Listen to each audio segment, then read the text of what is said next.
Coming up in This Week in Computer Hardware, Titan XP, the fastest GPU you can get, at least this week. Microsoft reveals Project Scorpio's hardware, Corsair Carbide 600Q case, and let's talk about Windows Creators Edition. All that and more coming up next on TWiCH. Netcasts you love. From people you trust. This is TWiCH. Bandwidth for TWiCH is provided by CacheFly at CACHEFLY.com. This is TWiCH, This Week in Computer Hardware, episode 409, recorded April 6, 2017. Titan XP, the fastest GPU you can get this week. Welcome to TWiCH, This Week in Computer Hardware, TWiCH weekly show that aims to bring you the most useful, most informative, most engaging, and yes, ladies and gentlemen, this week, most console-y news on the interwebs for at least one segment. Big news today. Before we get into that, Project Scorpio. Let's get our guest host on, Mr. Alan Malventano from beautiful Florence, Kentucky. Hey, man. How's it going? I am full of mirth and good cheer, and I have a question for you before we get into the whole news thing. Will Optane change everything for me as a consumer? Not yet. But I mean, when it eventually ships. Yeah, I mean, well, even then, not yet, because you're going to see the enterprise part first. Right. Yeah. That is more to follow. A lot more to follow. Like, lot. That's the shortest answer you've ever given me, which makes me think that you're under NDA for product you're testing, and that's all I'm going to say about that. Yeah. Sorry about that. That's okay. Pop question fail. Nvidia releases Titan XP with fully unlocked GP102.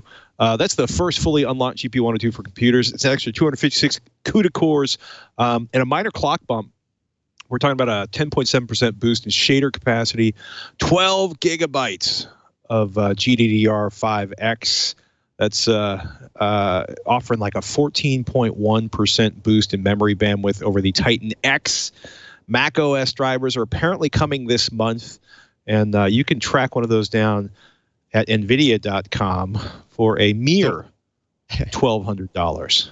I just want to point something out here. So the Titan X, which this replaces, was actually the second Titan X, right? Yes. Do you follow me? Yeah, there were two. Okay. What did they make of the Titan XX? They could do the Titan XXX. No, but here's the thing. There was a small handful of reviewers and YouTube personalities who took it upon themselves to call the second Titan X the Titan XP. So anybody Googling around for results or performance of this part that we're talking about right now, which is the third Titan X, they're going to get all these YouTube videos about the Titan XP, which was actually the second one, which this one actually goes faster than. So everybody's going to get the wrong information. So I think NVIDIA kind of maybe wasn't tickled by everybody renaming it Titan XP. So they just made the newest one called Titan XP, which is basically throwing egg in the face of all the reviews out there of the older one now. Or shooting yourself in the foot.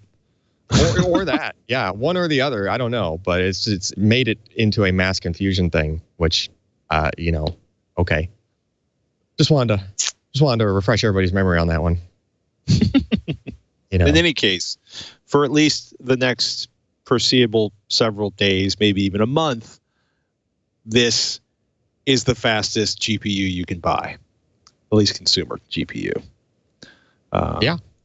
Yeah. The world's most powerful graphics card this week.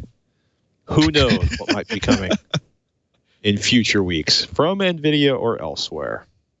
Just wait till next week. Oh my goodness. Yeah, well, there was a period a couple years ago where it was like every 17 days, I think it was, we had a new fastest GPU ever. Seemed like for a couple months. NVIDIA is, I actually love this. Ken did this, a Pascal Quadro roundup to P2000, P3000, P5000 to scratch the itch of a lot of PC Per readers who have always kind of been curious about what's going on with the professional GPUs. And that would be the P2000, P4000, and P5000, which range from 1024 CUDA cores up to 2560 CUDA cores. So the 2000, 4000, and 5000 are basically like, think of them as just roughly equivalent to 1060, a 1070, and 1080. Right. As far as, how everything works. Now, they did juggle slightly on like cores and, other specs, rearranged slightly. But for the most part, that's kind of what they're equivalent to. And then Ken also threw in the Radeon Pro Duo, which is I think the only equivalent card on the AMD side that we had in the office at the time. Results did some interesting things depending on which results you're looking at. So, there's obviously different kinds of workloads that people are going to buy these kinds of cards for, right? There was a bunch of SpecView perf, different like types of models to process, and for the most part, you'd end up seeing the Radeon Pro Duo come pretty far behind the 3 Nvidia parts, and the 3 Nvidia parts scaled pretty linearly. If you look at like most of those charts, you see three green bars there, basically just stair steps, and then you have the Radeon Pro Duo, which is kind of running pretty low there. But you have to realize there's 2 GPUs on that card, and these tests are only using a single GPU. Right. So when you consider all of that, now you have a little more of the story, right? But then once you get down to Showcase 1, which I think is like another, I'm not sure how far you went, or if you went past where I was at. There were a few examples where the Radeon Pro Duo was more in line with where you would expect it to be based on its price compared to the price of the other parts. But if you go to the next page there, where you get into OpenCL and CUDA, OpenCL is the thing that AMD Radeon stuff is more known for supporting very well. So if you look at that first chart result there, scroll down just a tiny bit more, you'll end up seeing the single GPU Radeon Pro Duo performing as well as the Quadro P5000, like the highest end one. Whoa. And then if you throw in the second GPU, because you can tell Luxmark to use multiple GPUs there, you get an even better score. It even scales better than 100%, presumably because that single GPU is also trying to do desktop, rendering. It's trying to do the things you're in Windows, right? So the GPU is busy doing some other stuff at the same time as doing that rendering in the background. Whereas if you put it in dual mode, that second GPU is, otherwise just sitting there idle. So you have, one more full idle GPU to throw at that workload there. Similar kind of results in Blender. Basically we just wanted to be able to sit down and go through these different tools and give people an idea of what kind of performance you would see if you wanted to drop enough coin to to go to a real high end rendering GPU like that. And it's a considerable expense to go to a professional grade GPU. It is. Some other things to note, just generally speaking, is they managed to get the P4000, which was the 1070 equivalent part, down to a single slot. So it's a blower style cooler, but it's a single slot cooler. Nice. Meaning you can have more of those in a system if you were gonna, go for throwing a whole bunch of GPUs in the system, right? So that may come into play on, how you're basing your purchasing decisions as well. Might also be, if you wanted to go the Quadro side, it might also be a little bit better to go with the P4000 versus the P5000, because in some of the tests we saw diminishing returns as you'd see 2000 to 4000 would scale pretty linearly, and then it would start to fall off as it got to the P5000 as far as your rendering performance went. So just different things to weigh in your decision. Obviously, if you're going to put this much money down, you're probably going to look at the one specific kind of tool that you're going to be using, before you go spending thousands of dollars on a machine that can process information with that one tool as fast as possible. That's what my guess would be, but who's to say? Really depends on what your situation is. Yeah, cool stuff there. Maybe in the future we'll look at this more once we can get some more hardware in. Kind of the holdup on a test like this, since the GPUs are so expensive and people might be apprehensive on sampling them. Yeah, and the market for them is relatively small compared to consumer. It is a very niche kind of even the article is a very, very small subset of your folks out there are going to benefit from it. But if you're curious, the information is there. The iPad 2017 or the iPad 5th generation or the iPad 9.7 inches, whatever you want to call it, given the unfortunate, well, actually much like the Titan X, XP, XP. I mean, Apple just called it the iPad, right? Like, again, they did know in their lesson before, but okay. No comments. In any case, I'll call it the iPad 2017. It's all about the price. This is the least expensive iPad ever. 9.7 inch, 264 pixel per inch display, an A9 CPU, an 8 megapixel camera, 10 hours of battery life. Figure about 9 hours in cell service. $329 for the base 32 gigabyte Wi-Fi version. You're going to add $100 to up that to 128 gigabytes of RAM, and then another $130 for the LTE cellular version. So the price spread on this is literally $329 to $559. General consensus, it's pretty much a 2013, 2014 iPad Air with a big CPU jump, at least for the older iPad Air models. Screen's slightly more reflective, slightly less awesome than an iPad Air 2. And it's not the laminated screen. If they went back to the the one where there's actually just like a layer of clear laminate, but not like bonded to the LCD, right? So it's the LCD is a little deeper, and it actually means that this iPad model is a little thicker compared to like the other iPad Air or iPad Air 2, I think, and other current iPad models. They had to make it thicker because again, you have to have a gap between the screen and the and the digitizer. So it might be nice, purely from a repair standpoint, it might be a little bit easier to deal with.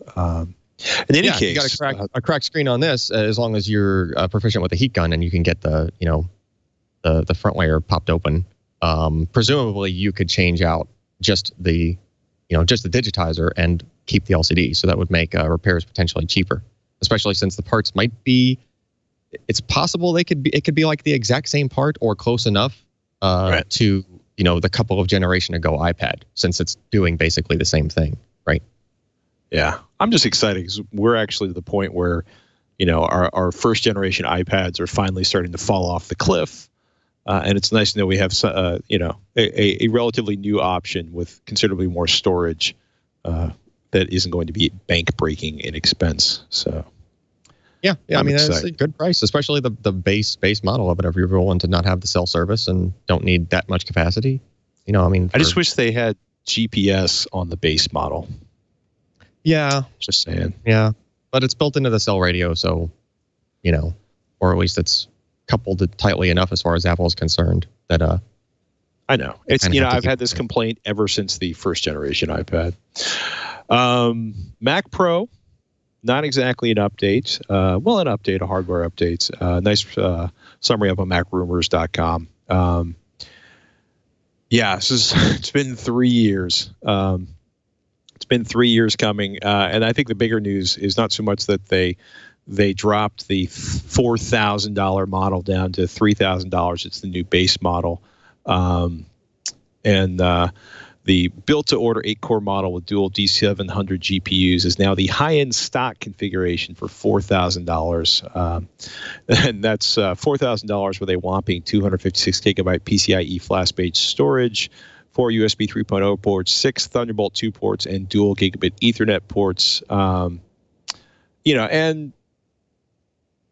I don't know, and the AMD FirePro graphics. I've always found the Mac the design of that Mac Pro to be fabulous, but the expense of it to be kind of ridiculous. Biggest deal though is that it, quote, completely rethought, unquote, Mac Pro, along with Apple branded Mac Pro displays will be coming after 2017, so like 2018-ish. It was a great write-up. Daring Fireball did a great write-up and a conversation with Phil Schiller. If you want to get deep on that, if you're a Mac Pro enthusiast, quote, it's very pricey for it. Don't get me wrong, it's elegant. Yeah, it is definitely a cool looking machine, but you're paying an awful lot for that for that simplicity in style. Yeah. Yeah. I just like the. We know this is what Phil Schiller said on Daring Fireball. We know there are a number of customers who continue to buy our current Mac Pros. To be clear, our current Mac Pro has met the needs of some of our customers, and we know clearly not all of our customers. None of this is black and white. It's a wide variety of customers. Some, it's the kind of system they wanted. Others, it was not. So, almost an acknowledgement that they may have not done the best Mac Pro for a lot of people. Another interesting note, BuzzFeed actually has a quick write-up that there's going to be a Pro iMac later this year, and it will not have a touch screen. So if you're thinking about buying Mac desktops, there are some updates on the Mac Pro. There will be a new Mac Pro coming next year, and you might want to wait a little bit to see what's going on with that Pro iMac. I like the picture they put on that. That's pretty funny. It is. Especially coupled with you saying it is not a touchscreen. Not a touchscreen. Yeah. I try to say that as gently as possible, but yeah, you got to love the iOS 10 icons up there. Man, Project Scorpio, Eurogamer.net, Digital Foundry got invited to go see all the goodies inside Project Scorpio, all the hardware. And man, this is a big deal for consoles. The Scorpio engine is that thing you're looking at over there on the screen if you're watching the video. 16 nanometer FinFET chip. TSMC is going to produce it. 8 custom core, 2.3 gigahertz CPU cores, 40 customized Radeon compute units running at 1,172 megahertz. To put that into perspective, the Xbox One's compute units or Radeon units are clocking at 853 megahertz. The PS4 Pros are running at 911 megahertz, which basically means the Project Scorpio is going to have the equivalent, almost, not quite, but almost a Radeon RX 480, 12 gigabytes of GDDR5 RAM. And to feed those 4K texture maps running over all of those compute cores, or I should say those Radeon compute units, like 50% more memory bandwidth than the Xbox One or PlayStation 4. 1 terabyte hard drive, a 4K UHD Blu-ray drive. The thing is big, 360 square millimeters, 7 billion transistors. So I guess it's not that big, but it's big. Quotes every single... Yeah, it's dense. Every single Scorpio engine processor that comes off TSMC's production line will have its own specific power profile. I thought that was fascinating, right? So rather than the sort of classic, like, these are the parameters of the chip, and we're just going to slap this on every chip, they're actually going to test every single Scorpio engine and figure out the optimal thermal power profile for that. And they threw a big old vapor chamber heatsink on it to help keep the thing cool. This is a big jump in console power, and hopefully a big jump in console gaming graphics. So I can dream. Yep. So we'll see. All right. Windows 10 Creators Edition. Have you downloaded it yet? It was supposed to drop the 11th. It ended up running on the 5th. Games mode, not as exciting, I think, as we'd hoped for, unless you're running sort of the latest multi-core games that are like 15 minutes old. Is that cruel to say? Yeah. I mean, the software really needs to kind of take more advantage of it than anything. We kind of suspected this when we heard about gaming mode or game mode before, right? We were like, what else could Windows possibly do that's going to be such a dramatic thing? Because obviously, I'm sure if by now, as many years as we've had Windows, I'm sure that it gets out of the way enough when you're playing a game to not cause, significant issues in performance, right? Anyway, so not much from the game mode side. There is a bunch of other changes to the Creators Edition. Some people were grabbing it early and installing it. I and some of the other guys in the office among them, of course. Like, I sacrificed my laptop to it. Actually, I put this laptop right here in front of me. I switched over to it the other day. Right. There's some things that are going to bug like power users, like that right-click context menu in Explorer where you can shift right-click and you get like command prompt here. That has been traded out for PowerShell here. PowerShell's fine. It's going to drive some people nuts. It's going to drive some people nuts. Like there's a specific type of copy that I commonly do, and that syntax does not work in PowerShell. So literally the very first thing I tried, having been forced to see PowerShell instead of command prompt here, I was like, okay, I'll just give it a shot. Very first command I typed in, command syntax error. I was like, oh, okay. So that'll kind of bug some people. If you right click on start, you still have the old command prompt and admin command prompt options. So I don't understand why they put the PowerShell one in one place and left the old one in the other place. I don't know. You can do a registry tweak and get the old one back if you want, but just be prepared to do that. Right.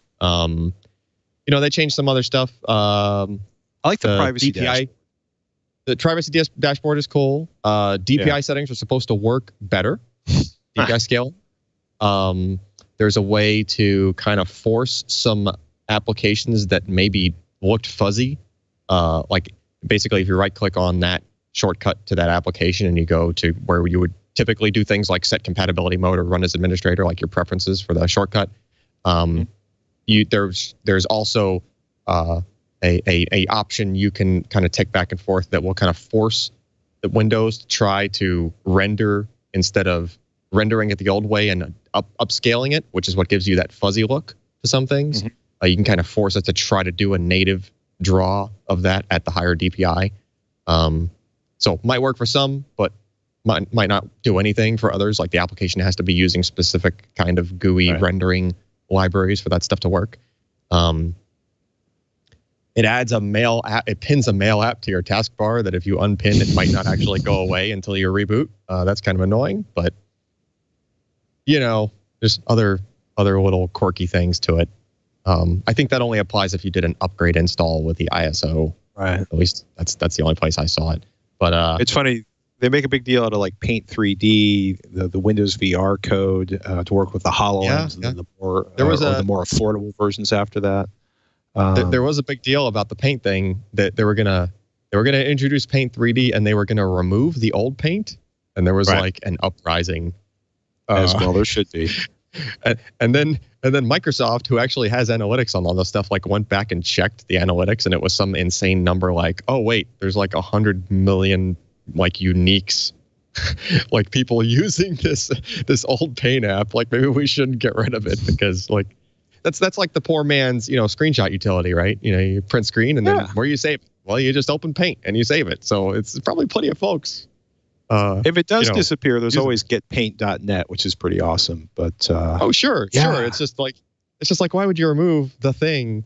And then I thought there was something about Solitaire is now an ad-laden app or something, and if you want the free one, you have to pay money. I haven't dug in that far. I've just been fascinated by the dragging your start menu apps around to create folders in the start menu. And then Windows 10 Professional, Education, and Enterprise are able to defer updates for up to 35 days and choose whether or not they include driver updates. But Windows Home users, not so much. So and supposedly the update, the typical prompt where you used to get, say updates had been downloaded and were trying to install, and you'd get the little bar across your screen, and you'd have 5 minutes to save your stuff and reboot or something like that. That's supposed to have changed and be a little bit more forgiving, and you'd be able to just either defer from that point or at least do it in some way where, say, 5 minutes before you're about to start a podcast, be forced to do a system update that takes 15. Not that that's happened before, ever. Multiple times. Yeah. So, there will be some pains in the little tweaks that they've made, growing pains, I would imagine. But, they did some other stuff that I noticed improvements on, like simple things like resizing windows on the desktop. I think they made them work more efficiently as far as how, sometimes it looks a little bit laggy when you do that because it's constantly redrawing the window contents as it's resizing it. Right. Little things like that. So just, a bunch of random improvements to a bunch of stuff. Hopefully to make things better overall. We would like things to be better overall. Something nice, actually. If you run an HTC Vive, HTC has a new subscription model for Vive VR apps, $7 a month or $6.99. You can choose up to 5 VR apps and swap them out every month. I think it's nice. There's like 50 apps in the pool. Yeah, given the expensive apps and the fact that a lot of them wear out a little faster than people would like. I think. So here's the thing: almost pretty much anybody with a Vive, if you're not on the Vive, Vive port, which is kind of like their version of Steam, you almost don't have an excuse to not try it because it's free for a month. Nice. So you could basically play 6 titles of your choice free for a month, at least, right? And then if you want to do a subscription, you just keep it going. And then supposedly they are giving away Arcade Saga, which is like a 3-game kind of demo-y, kind of like, the lab style thing, but from the Vive guys, right? They're giving that away for free as part of this. And that's like a $20 game if you were to try to get it on Steam. So, it might just be worth installing the thing, and it might be a game that you just have to do this within a certain amount of time to get that game on your account for free under the Vive store, right? So, heck, probably worth just putting it on your system just to get that, just to, in case you want to play it later, right? It seems like a cool game too. Actually, yeah, I have a Vive, and I haven't played that game, the Arcade Saga game, which I just didn't know it existed. Wrong. Well, now you know. Well, I mean, take off the headset, get the Vive, go play. Come back to us. Exactly. Oh, wait. Stop. Don't do that. Yeah. Oh, my goodness. Some of the first LG G6 reviews are starting to hit. Ars Technica had a nice write-up. Kind of harsh. They love the fact that LG walked away from the modular madness of the G5. But they... LG G6 review. LG's personal best still can't compare to Samsung, which is brutal, especially given Samsung's S7 debacle. First of all, LG G6 is running a Snapdragon 821, which is essentially a 2016 processor. They're concerned about the glass back on the LG G6. They also point out that LG's history with operating system updates with phones over a year old is kind of iffy. Right, Google gives at least 2 years of major updates. Apple supports their phones for over 5 years, and LG, once you get over a year, they're trying really hard to kind of slow down the volume of work they're doing. It feels like. On one hand, I think the 821's more than enough mobile processor for the vast majority of people out there. On the other hand, if you're going to go for a flagship phone, you probably want the newest and latest. What's really tough is that. The 820, or excuse me, the LG G6 ships like a week after Samsung launches the S8, and I think Samsung's going to be completely unhinged in their attempt to gain back trust after the S7. I we did a build video on Tech Thing this month. Did an AMD. Ryzen 7 1800X, overclocked it, and I ended up realizing that it's really time for me to buy a new case because I didn't have anything that would take a pair of H1110 H110 GTX coolers, like the big 280 millimeter radiator, which for some reason I've had the best time not being able to remember the name of, much to my horror. But 240 millimeter. Gosh, I think I screwed that up again. 200 the H110. In any case, I needed a bigger case. It is dual 140 millimeter, 280 millimeter radiator. Good. I didn't screw it up. But I ended up buying out of my own pocket a Carbide Series Quiet 600Q, in part because it was one of the only cases I could find that did not have a glass side on it, because I'm kind of over the glass cases and have been for approximately forever. And two, they did a really nice job of sort of insulating the panels to deaden the noise and keep a lot of airflow, but to minimize, again, to minimize noise inside of the case. Really clean, easy to set up. A nice inverted layout with the power supply up. And the fan and CPU and coolers down, sound dampening throughout the thing, nice solid steel interior, There's 3 140 millimeter fans in the box, 2 installed, 1 extra one to drop in. 2 of which I didn't use because I was using the fans on that 280 millimeter radiator. Really nice dust filters across most of the openings, and really easy to get inside of and work with. I really liked it. If you pull the back panel off and see the rat's nest of wires, it's not my best work, but if you look at the front of the case, it is the cleanest interior of a case I have ever had because there's just so much space inside of that. But now I think it's probably the first case other than a mini ITX case I bought in 5 or 6 years. And I have USB 3.0 ports on the front of a case, and I can actually fit a radiator without sawing holes in the side of a case. So big thumbs up from me for the Quiet 600Q. And yes, you can find it for somewhat less than the $150 they charge on Corsair.com. Cool. Oh, man. Apple's bringing their GPU design for the processors in-house, which I liked Scott's write-up on PC Per, where he points out that, when half of your business walks away, it's pretty brutal what it does to your stock price. Not that we talk a lot about stock prices here.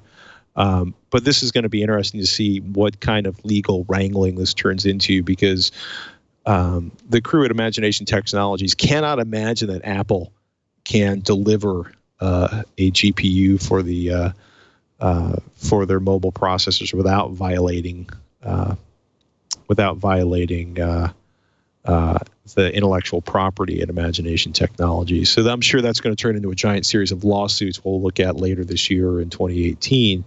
And also, be curious to see what the performance is like. These guys have been doing GPUs since the iPod. Yeah. Like the first one, I think. Right? So, well, no. It would have been like the Nano. Which one was the first one with like an LCD, like a color LCD on it?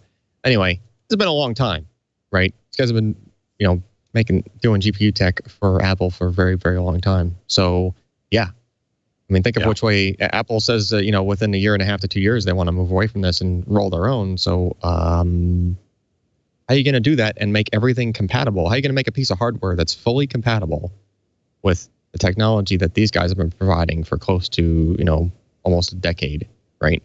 Obviously, having done it for so long, the Imagination guys would presumably have amassed a rather large amount of IP, right? Developing GPU after GPU after GPU for these guys. Yeah, I mean, they go back to like 1985, and back then they were known as Video Logic. This is a 32-year-old company that's done nothing but graphics, and some audio. So yeah, so I would just be very surprised. I know Apple's done stuff like this in the past, and the other thing we were hypothesizing on the podcast last night is, like, wouldn't be the first time Apple just walked away from something and just said, "Oh, sorry, that's just not compatible anymore." But that would be a pretty big jump.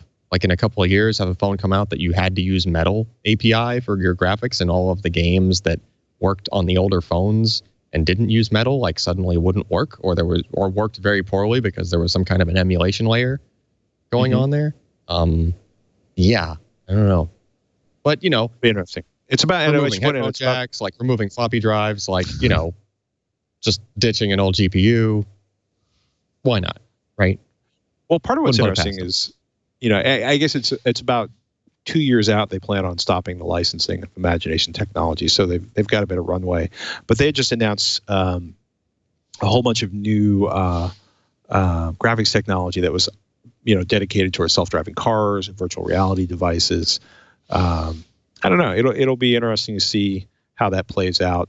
In part because how the legal stuff plays out impacts, how the personal stuff and the cost of it plays out, which is, it's, kind of around the same thing. I thought it was interesting that Google's finally putting it together a larger licensing, what they call the Android Networked Cross-License Agreement, aka PAX, which is now like my favorite name for a patent licensing group.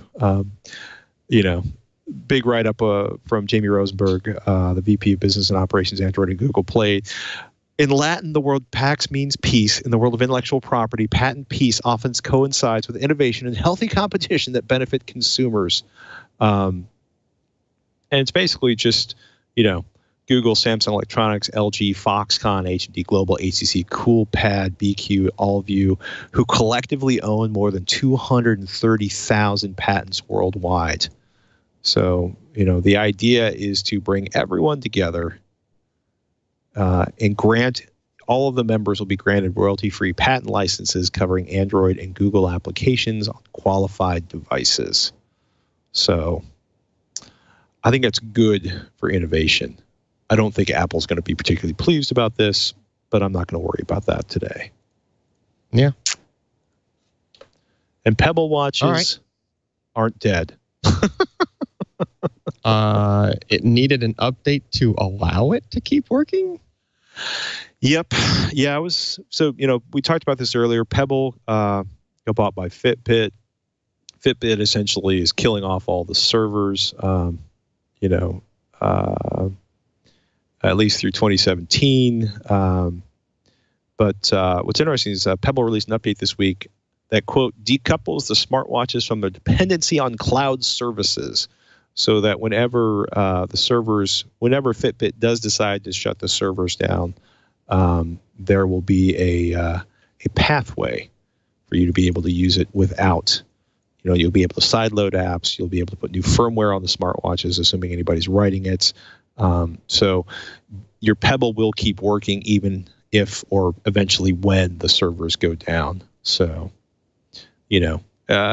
you may not get messaging, you may not get weather, you probably won't be able to do dictation unless somebody comes up with ways of making this work directly with your phone, which are not currently built into this. So it's good. It's good that there's an update. It'll keep your Pebble from turning into a slightly frustrating paperweight when the servers get shut off. Or who knows, maybe Fitbit will decide to keep the servers up and running.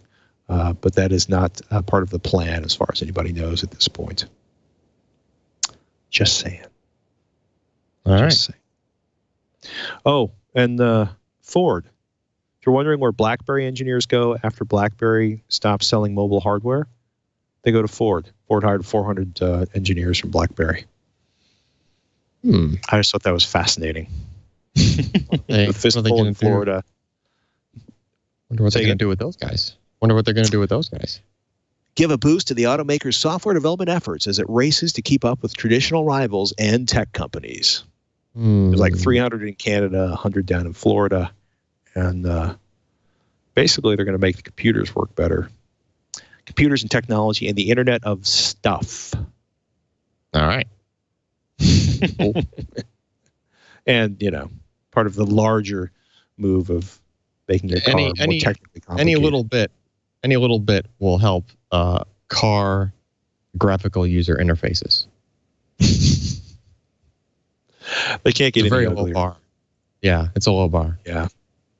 I'm just satisfied when they actually work. Yeah. It's not much of a bar at all, is it? Oh, my goodness. No, not really. I suspect there are things you are reviewing you cannot currently talk about on the consumer side of storage. Is there anything you can tease coming up on PC Per that you can talk about?